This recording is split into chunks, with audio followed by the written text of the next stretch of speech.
Hey guys, you've heard it from me so many times about how awesome the Protégé course is, so I thought it was probably best for you to hear from some of our students.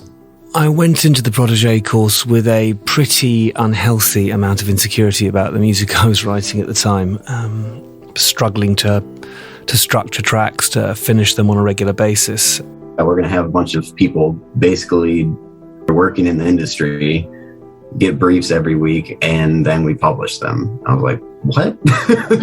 That sounds like insane. I've never heard of any other people doing that sort of thing, like actually like mentoring people on like the level of like, no, we're doing it for an entire year. Yeah, that's why I think the Protégé thing is just amazing, because it's targeted. It's, okay, we want this type of music for this type of application. Let's do it. And then, okay, here's where you fell short, here's where you succeeded, and it's just amazing. I feel like I've learned so much and improved so much in my production skills. I've gotten better at percussion and better at my capacity to write tracks quicker has improved, and I've gotten better at properly responding to feedback, and I feel like now there is more of a future for me in the library world than there was before I started. It's definitely a course that I would recommend doing. There are so many courses out there, but this one really hammers home on how to write to brief, how to write quickly, and how to write expertly as well. Honestly, the videos are very user-friendly, they're very engaging, and you get to have breakdowns of some of Richard's most successful tracks or Elephant Music's most successful tracks, which has been really useful as well. So I thoroughly recommend to dive right in.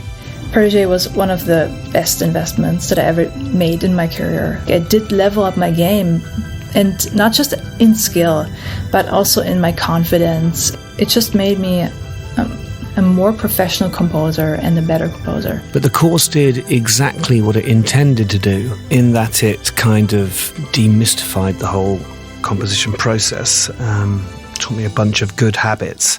And I suppose most importantly, and what I'm the most grateful for, is the fact that it actually helped me to really enjoy writing music again. There you have it, guys. We are opening our doors for applications for the 21-22 masterclass year with protege.school. Go to protege.tiny.us/apply. That's protege.tiny.us/apply to start your application. One man with one microphone and one awesome podcast. Welcome to the Trailer Music Composers Podcast. Hey guys, welcome to another session of the Trailer Music Composers Podcast. I just wanted to just say this first. I've had a cold this week, so my voice is a bit rough.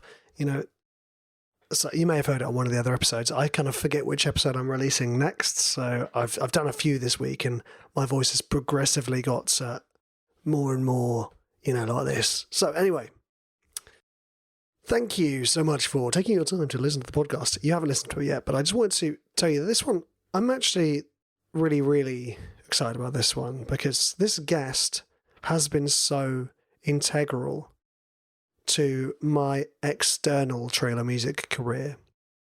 And what I mean by that is, I mean not me as a composer, but me as an educator. He was one of the first students to buy my course, one of 4. In fact, he didn't buy it, he pre-purchased it. I messaged him because I know him through my wife's cousin. I messaged him saying, hey, I want to do this course. Would you mind giving me some money, paying for it? So that I can take the time to produce it. And him and 3 other chaps, they paid me the money to do the course. And it's as a result of him believing in me at the start, which has meant that I made the first trailer music course. I then made a hybrid trailer music course. I did the piano trailer music courses, and then launched the trailer music school. And then from the trailer music school, I launched this podcast, and then from this podcast and through other processes, we launched Protégé. That's me and Vic launched Protégé and Blue Pearl.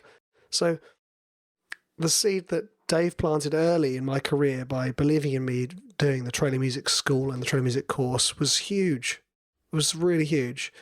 So it's a real honor for me to have Dave on the podcast. He's such a super nice guy and such an amazing, amazing writer and composer and producer.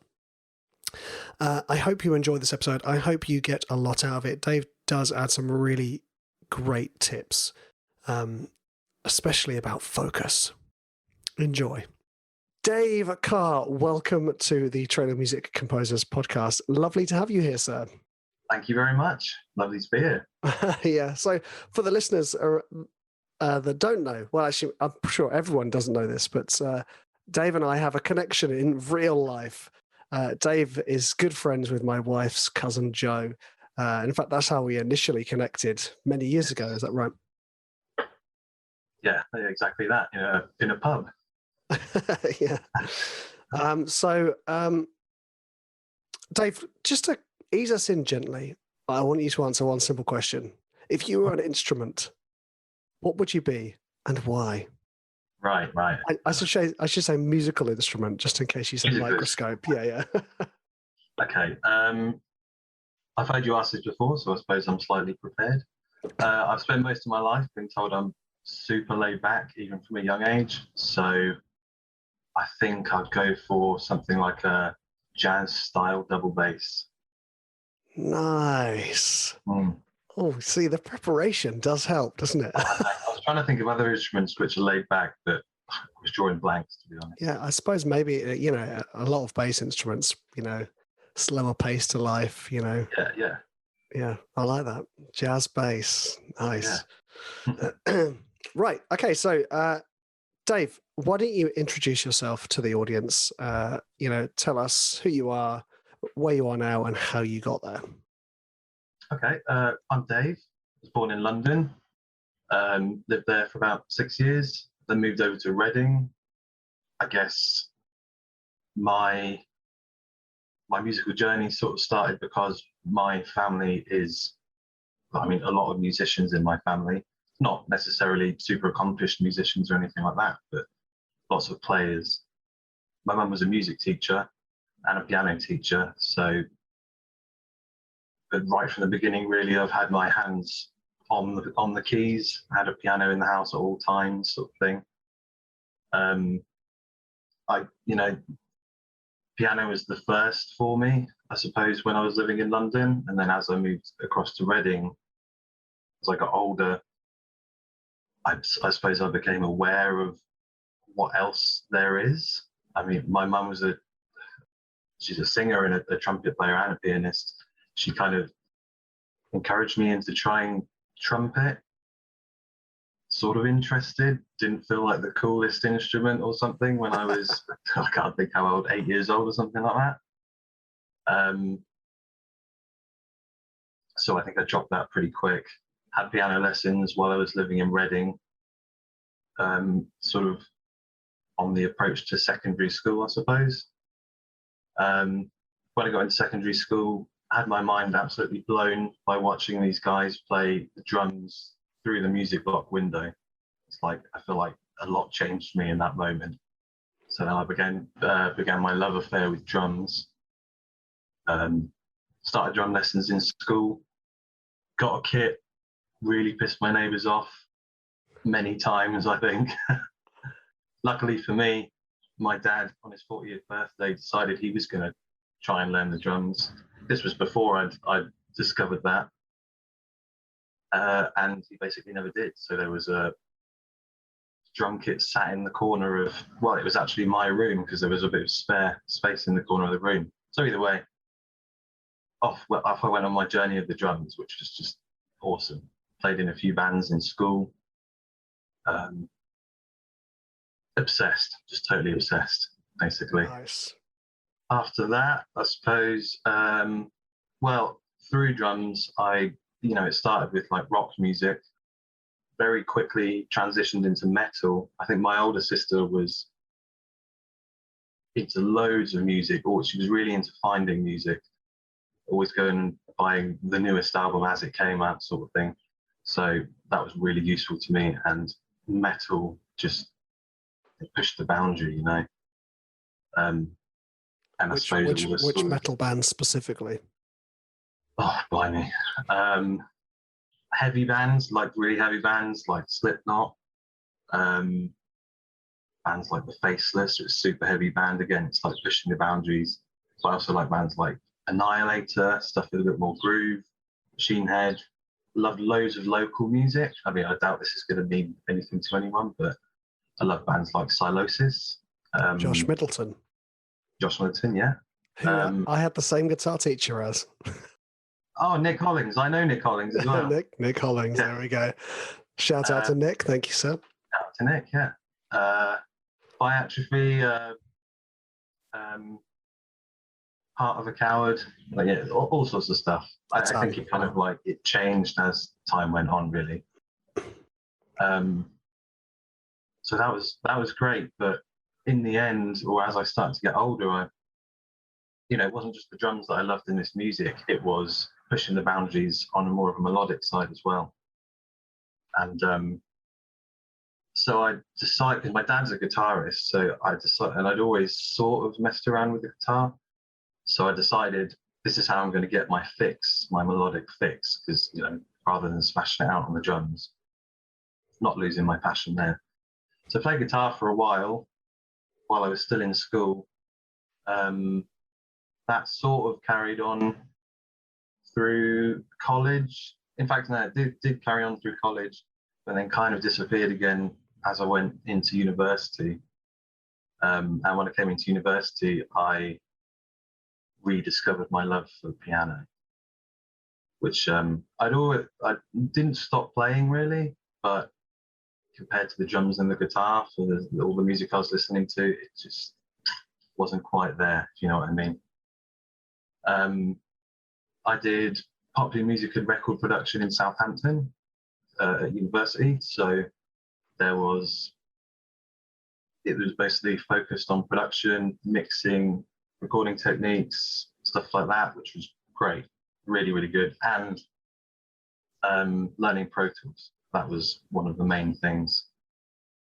I think my time through uni, I started to find my real love for film music, and being back into the piano from when I started university, I think my mind started to realize that maybe I could make music like that, but I didn't really know where I was going to go with that. I suppose rewinding a bit, back when I was in college, my dad worked in a school in London, and he was good friends with the music department there in the school. Managed to get a copy of Cubase, what was it called? Cubase SX, I think, on a really dodgy computer. Got me an interface from them as well, and a mixing desk. So, me and my mates would do our best to record whatever we could, really. Didn't really know what I was doing, but it was going from the instrument into the machine, so something was happening. So yeah, I'd already had a little bit of experience in recording, and I suppose that's where the love of film music and the recording aspect started to come together in my mind, and I realized, how do people go about this?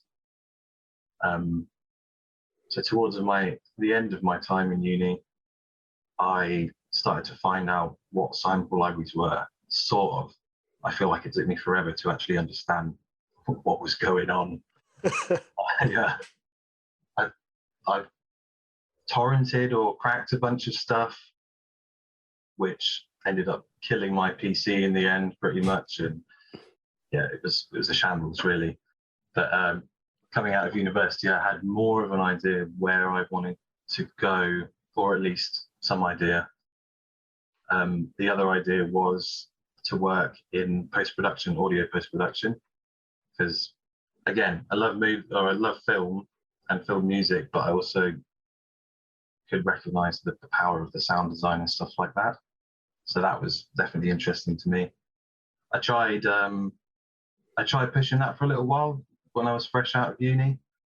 Did a few sort of trial running shifts and stuff for some post houses in London.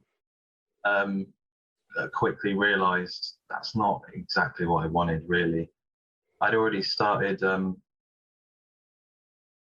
not sure if I'd spoken to you at this point, but I'd already started trying to make my own film sounding music because I didn't really know where I was supposed to be going with it.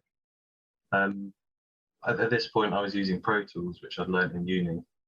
I was sort of getting somewhere, but then when you say getting somewhere, what do you mean? I don't really know. As in, I was writing music which was orchestral instruments. It sounded fairly filmy to me, but that's about where it ended, really. I didn't really realise the potential of being able to, get it out there, sell it, get it on shows and stuff like that. I did meet a guy briefly who lived in not too far from where I was then, actually not too far from where you are now.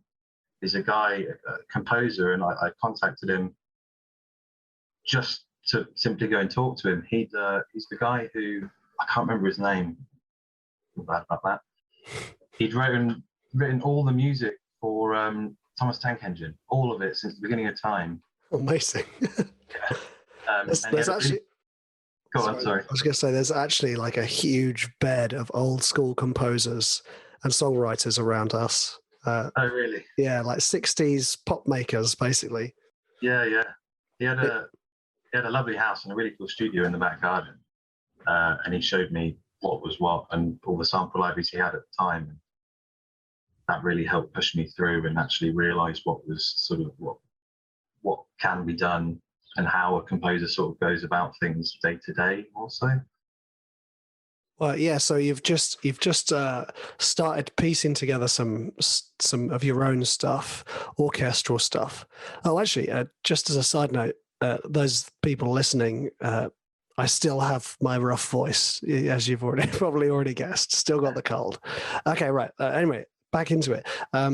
Yeah. So you were just piecing together your own music. You started reaching out to people. So you reached out to me about maybe 2014. I think that was when you reached out to me. So yeah, it might have been around the same time. And you reached out to the guy. I'm sure somebody in the audience knows who the name of the man who wrote the music to Thomas the Tank Engine. Yeah, what a legend. I think it was pretty soon after that I was just in Reading at the pub with Joe, who you're related to, and he was just asking me about how things are going, and I was telling him how I was trying to find my way with music and hoping maybe I can turn it into something where I can make some money. And he mentioned you, and it sounded exactly like what I was sort of looking for. So I was like, right, what's his name? Give me his Facebook deets. And I got onto you, and my mind really started to open up after that. He gave me a lot of really, really good advice. Well, which then later on led to you offering me the opportunity to try one of your courses. I didn't know what training music was at all, so I didn't really know what I was being asked. But yeah, I went for it, and it was quite mind-blowing, to be honest. I just want to put another footnote in here, Dave. Those people listening, you have Dave to thank for all of my courses, basically. Dave and 3 other composers paid me like a little fee to basically produce the course, the trailer music course, the original one. Because I'd read all about these marketers that said, get people to pre-buy before you do it so you're at least being paid for your time. So I thought, well, who would buy a course on trailer music? And I sort of thought, oh, okay, these guys have contacted me saying they want to get into writing music for a living. And Dave was one of them. You're one of them, Dave. And I said, hey, look, I'm really interested in doing this course. I think it would really help you. Obviously, it would help me too. Are you interested? And obviously, Dave said yes. And 3 other guys said yes. And because you paid me and the other chaps paid me this tiny, I don't know what it was at the time, but you paid me some money. And I thought, great, I'm going to produce this course. And so, yeah, you started the training music school, Dave. Yes, well, I mean, it felt like a complete course to me. It was perfect. It blew my mind. I thought I could use Pro Tools quite well at the time. I know the course wasn't taught in Pro Tools, but just the way that you work, creating templates, coloring, it just, I mean, there's so much I could say about how much it did for me at the time. It's just great. I'm not going to stop you from continuing.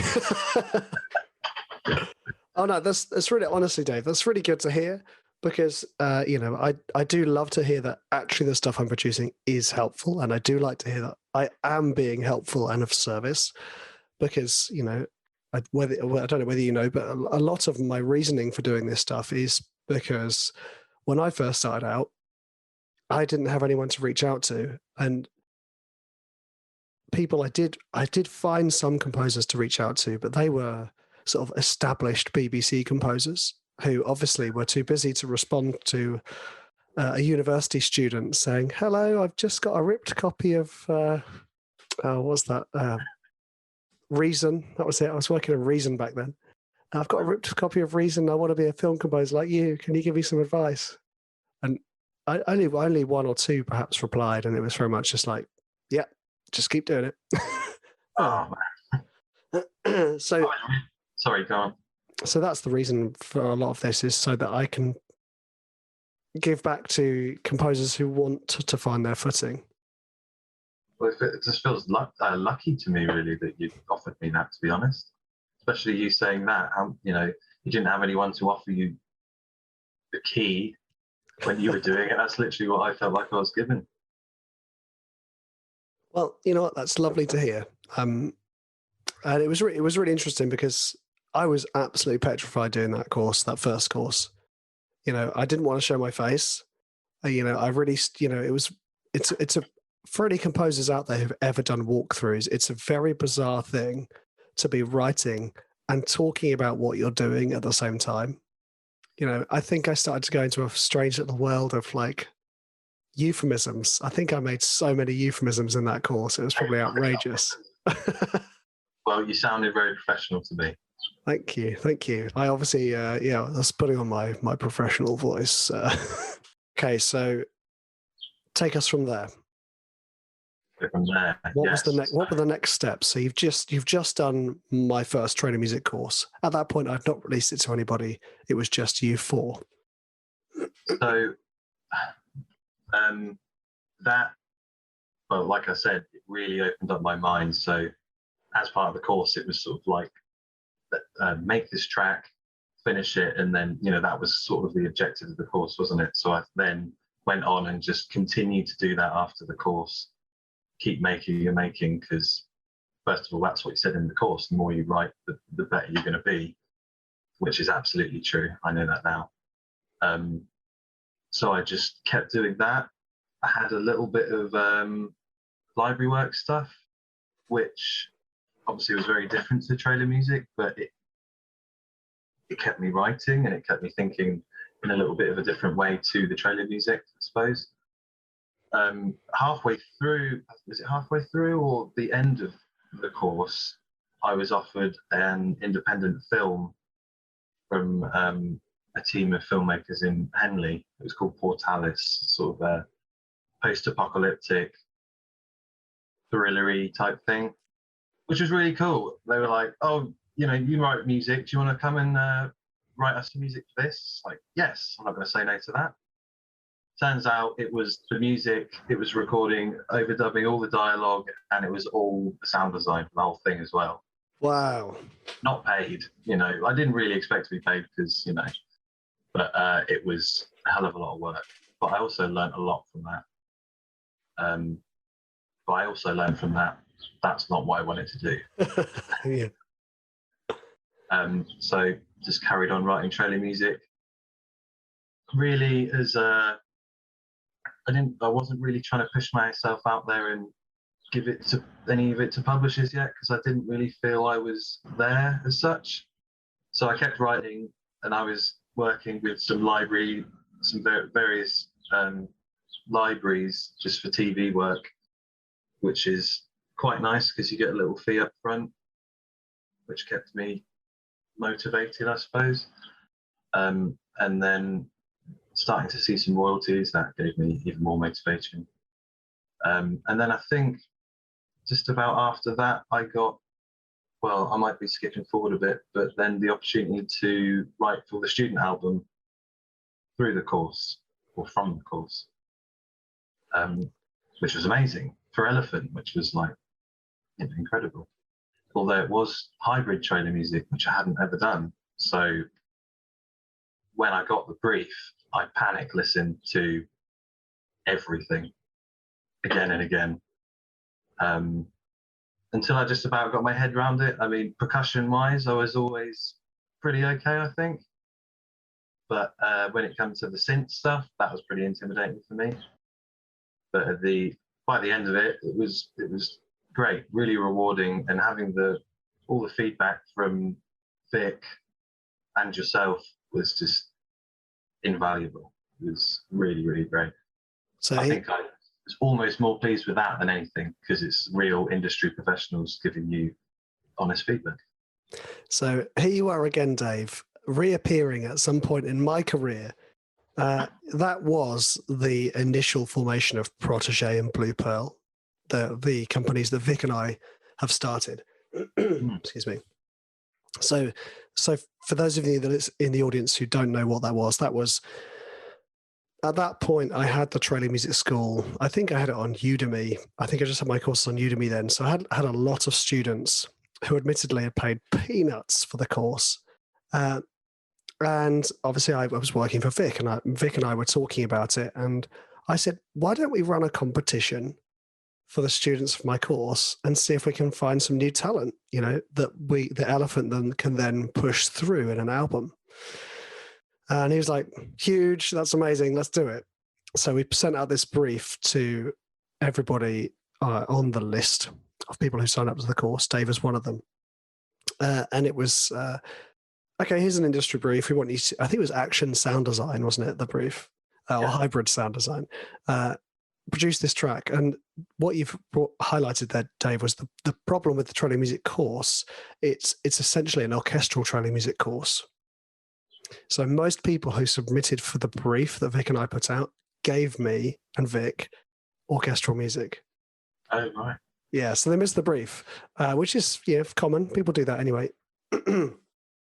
But we got you, and I think there was 18 other composers on board for the album. So it was from there we were just like, well, maybe we should turn this into a business, because this was an amazing process for us as much as it was for you guys. You know, the problem we had was the feedback process for a lot of the composers was so long, because they weren't used to working to brief. They weren't used to working in this professional way. You stood out as one of the ones who produced the goods pretty much straight away, and whenever we asked for feedback, you gave us the exact changes we requested. And just a little tip for the audience. Sorry, Dave. Just a little tip for the audience. Dave is kind of embodying what I'm often saying to you guys to do, which is keep talking about your work to people. If he hadn't been talking about it, he wouldn't have spoken to my wife's cousin Joe, who wouldn't have put him forward to me. If he hadn't have continued pursuing, he wouldn't have emailed me asking advice.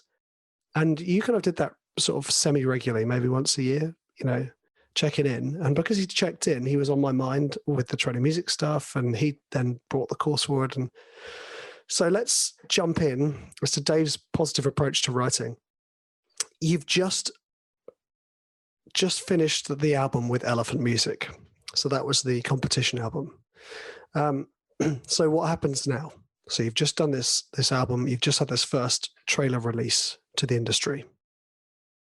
I'm trying to think of when that was. That was it was the end of 2019, was that?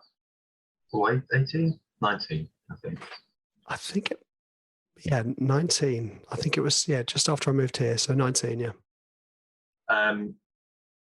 So first of all, once that was released, album artwork and all the rest just felt great. Awesome. It was really cool. And all the tracks on the album were really cool as well. After that, I kind of just kept pushing the TV library work, because there seemed to be plenty of it coming in, quite varied stuff from I don't know, stripped back emotional stuff, stripped back sort of I can't even think, quite a lot of stuff from MasterChef, to be totally honest, which wasn't sort of the sort of thing I thought I was going to be writing, but it seemed to work quite well for me, so I kept going with that for a bit.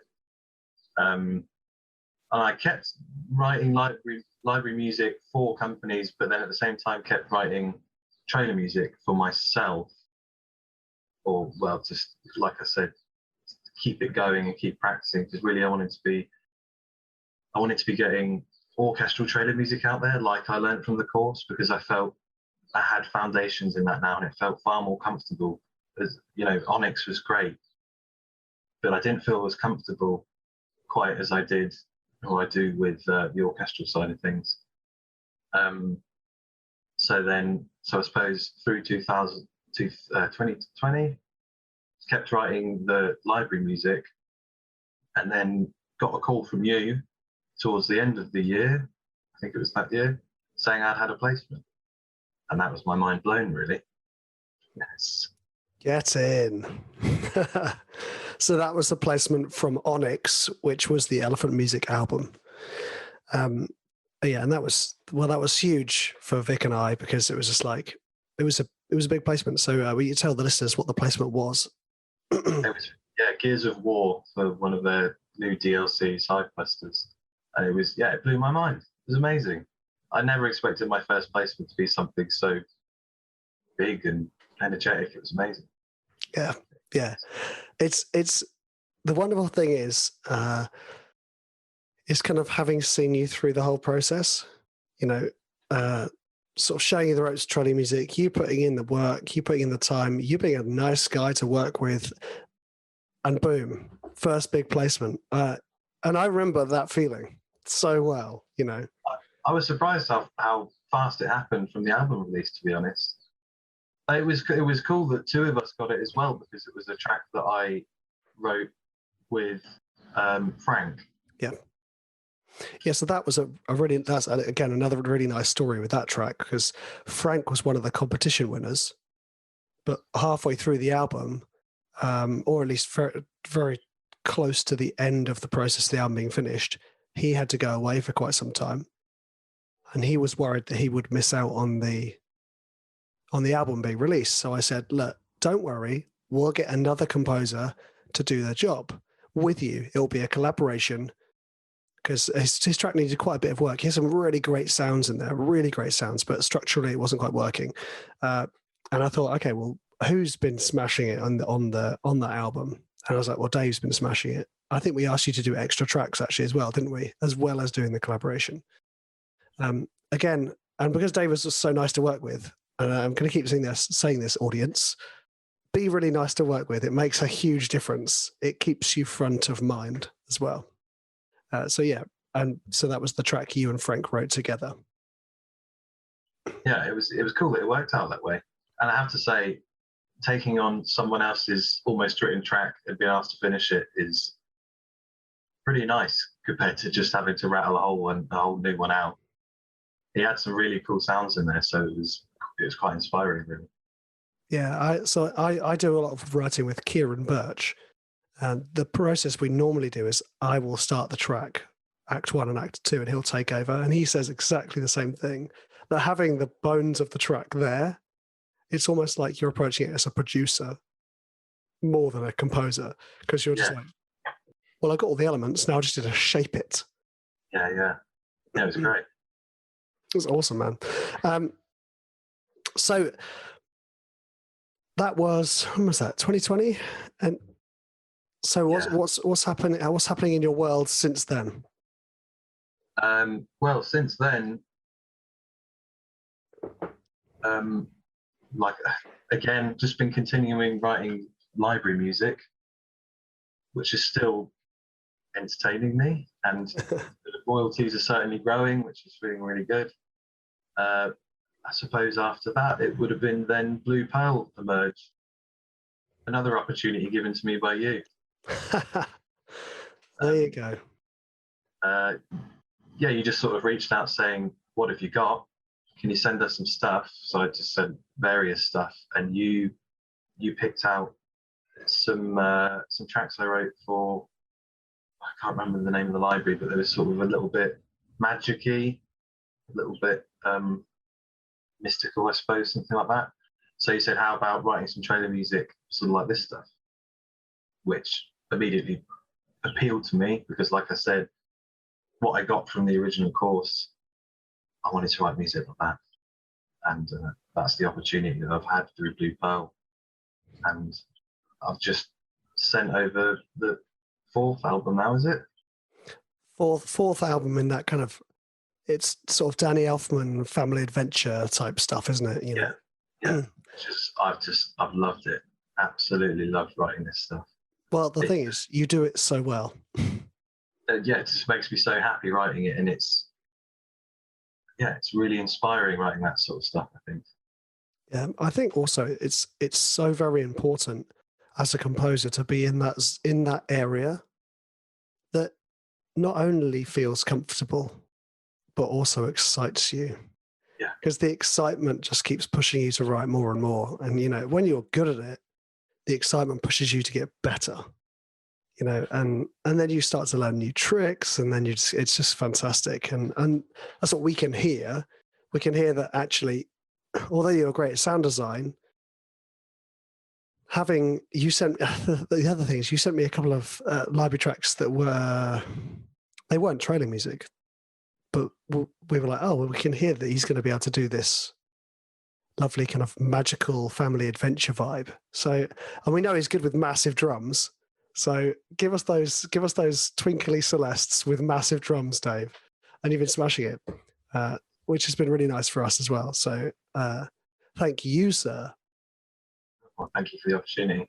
Yeah, I've loved it. The amount that I've used a Celeste a million times across all the tracks now. It's probably my go-to for these albums, I'd say. Oh yeah. Well, the thing is, you start playing it, and immediately, probably a little bit of thanks to Harry Potter, but immediately you go, magical worlds. Well, that's exactly it. I tried starting a track by loading up the piano, and it just doesn't quite hit the same. No, it doesn't at all. I know. Dude, it's so nice for me to hear the story, because you've been, I want you to know, you've been so integral in my continuation. Because another thing you've done, Dave, is at various points in our communication, you've emailed me. So after the training music course, you emailed me saying, Rich, I just want to say thanks for the course. It was really good. It's taught me this, and even just that little email there, I remember telling my wife, going, hey, I just had an email from one of the students, Dave. He just said, Joe's friend. He's just said that he really enjoyed the course. Maybe I should do more. Oh. and those thank yous are really important. It's good to show gratitude. Well, that course changed my life. So what can I say? Whoop. Again. Oh, dude. So where am I? I'm just going to go back over to my questions here. Now, one of the things that I do like to ask is, not that I like to go to the darker side of writing music, but it's tough being a composer, stuck in your own, on your own, not in your own, stuck on your own most of the time. So what do you think are the creative barriers you face as a composer, and how do you not battle them, but how do you overcome those creative barriers? I think my issue, whether I'm starting a new track or jumping into one which I've already got on the go, it's an issue of focus. I feel like it may be there in me, and I know that I can probably lay it down, but I also know what it feels like when you're writing a track and there's like fireworks going off in your head, like you just laid something down, and then that instantly inspires the next thing and the next thing. I think if that's not happening, it can just slowly drag me down. And I've tried to push through it, and I have pushed through it before. But nowadays, I find that if I just walk away and exercise, to be honest, that's one of the main things that I go to.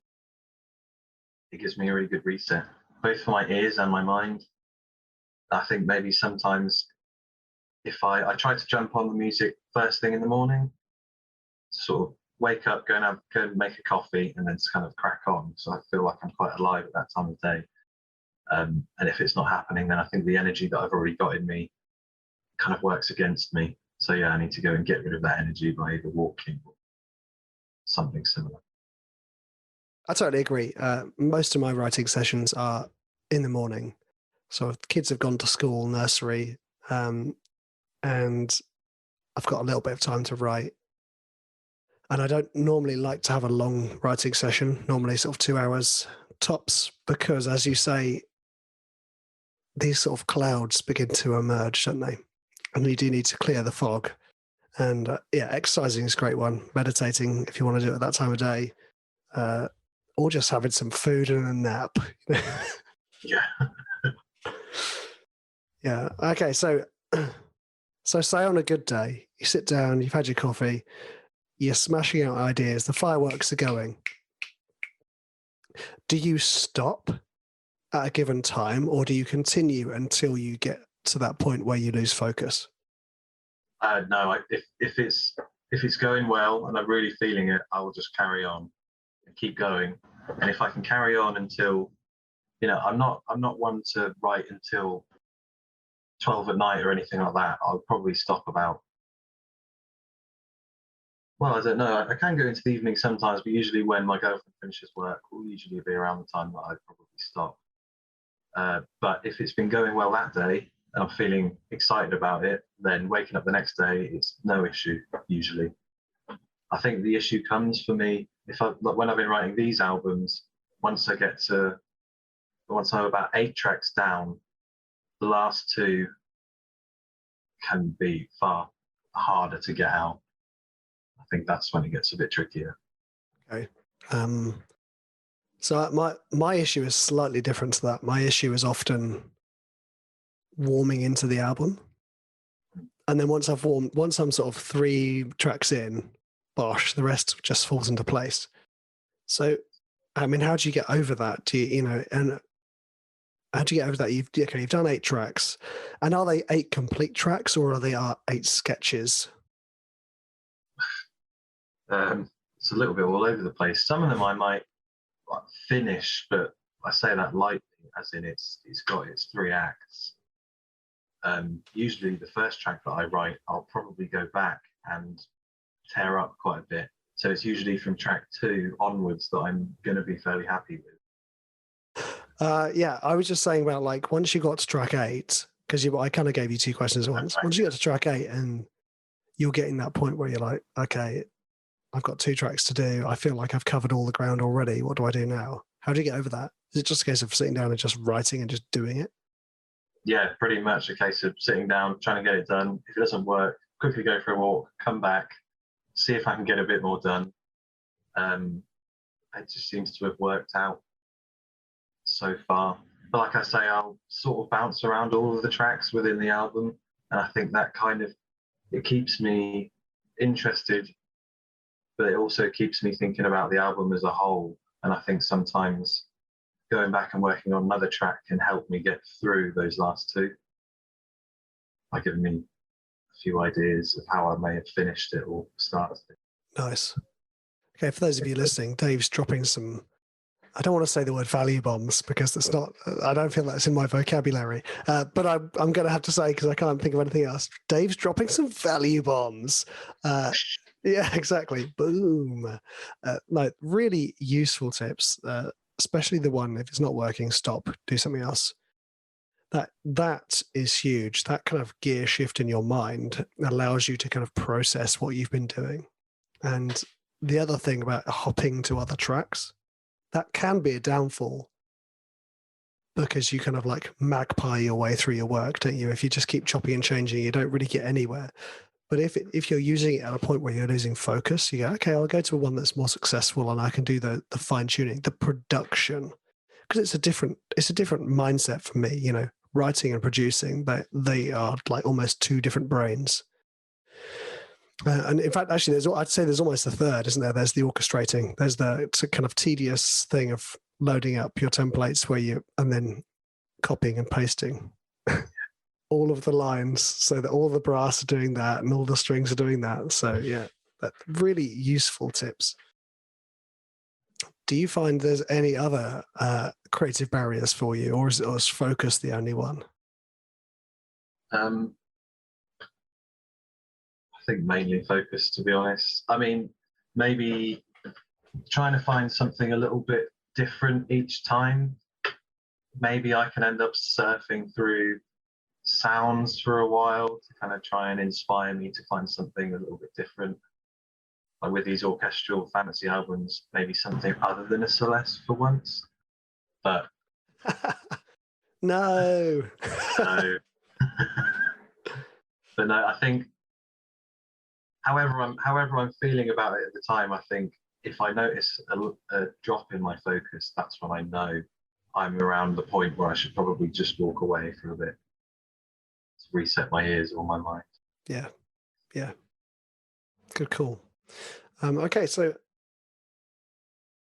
what advice would you give? Because you're kind of in that position. You've landed your sort of first big trailer. You've been doing library work, so you've got experience in the field. So what advice would you give to composers starting out who may be just discovering trailer music? Because both you and I have got to that point.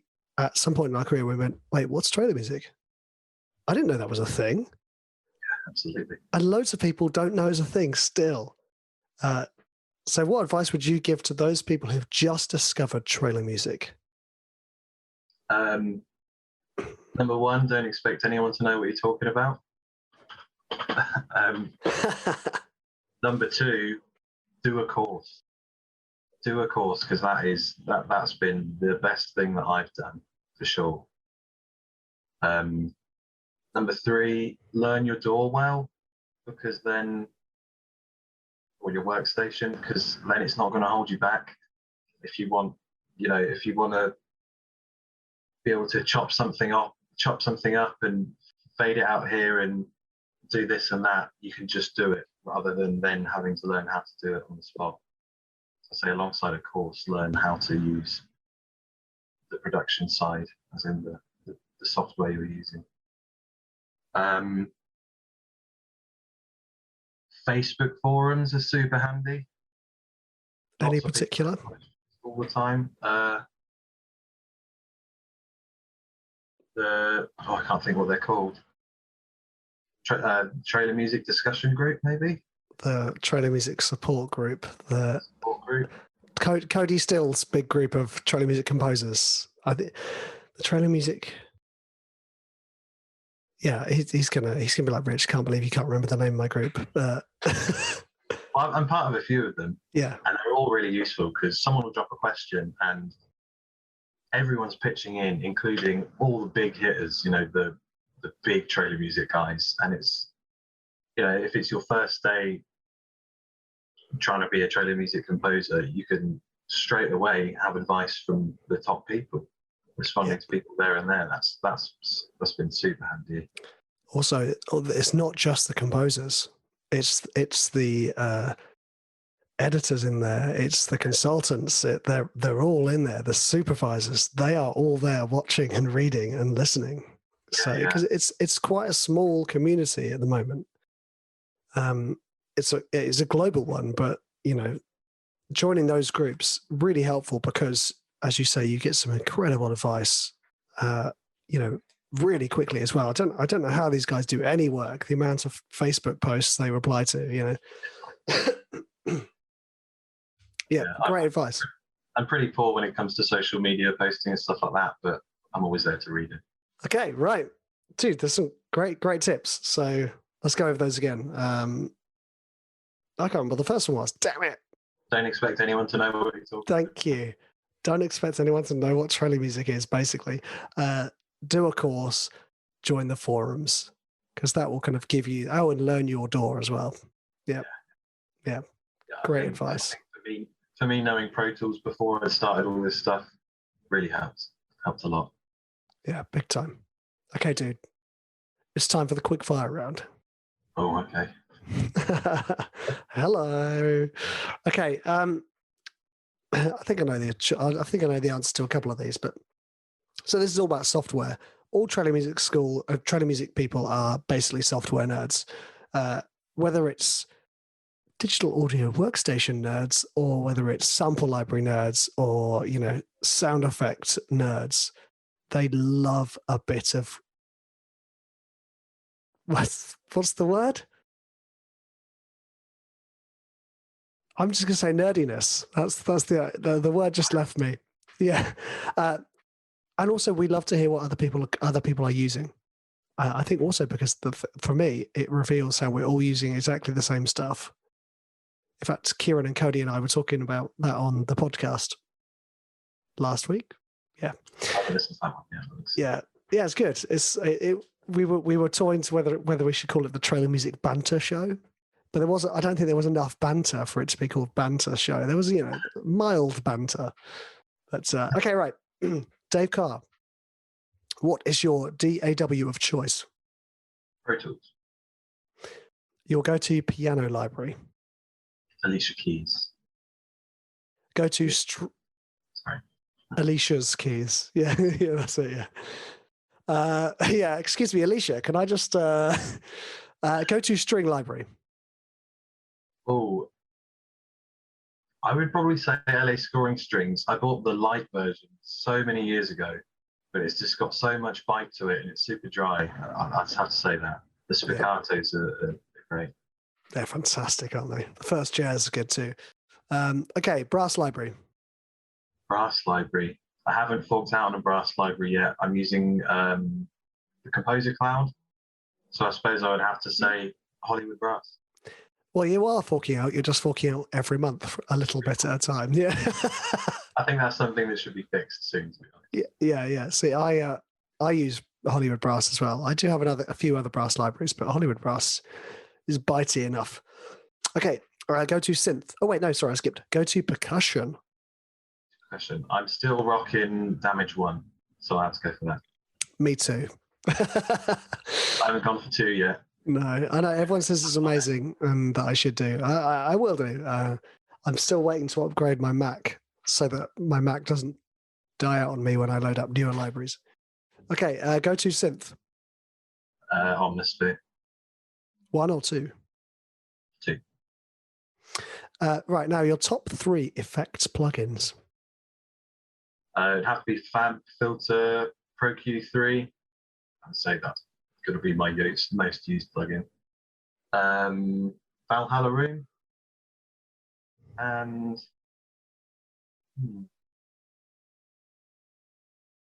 Decapitator, maybe. I was just about to say Pro Q3 is one of the ones that everybody has said.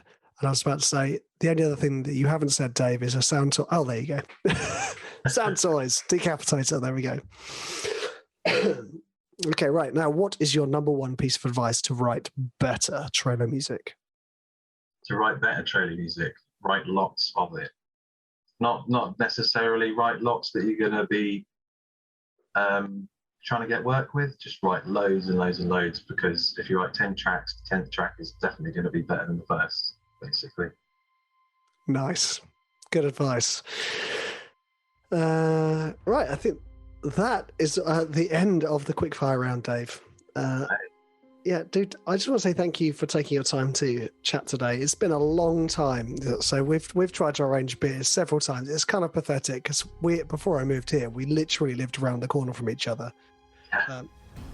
So I just want to kind of reiterate a couple of things that, Dave, you're super nice and super talented. And those two as a combination are a very, very powerful duo. So those of you who are listening, remember that it's not all about how good you are. It's also about how nice you are to work with.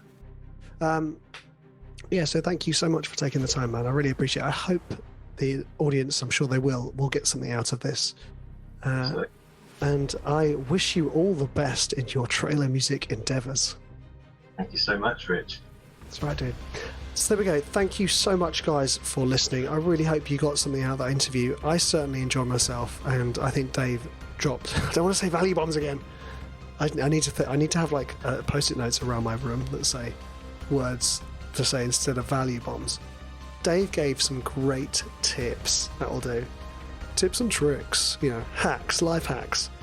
Thank you so much for listening, guys. You're absolute legends. And I will see you in the next episode. Well, you won't. I won't see you. I'll speak to you and you'll hear. Thanks, chaps.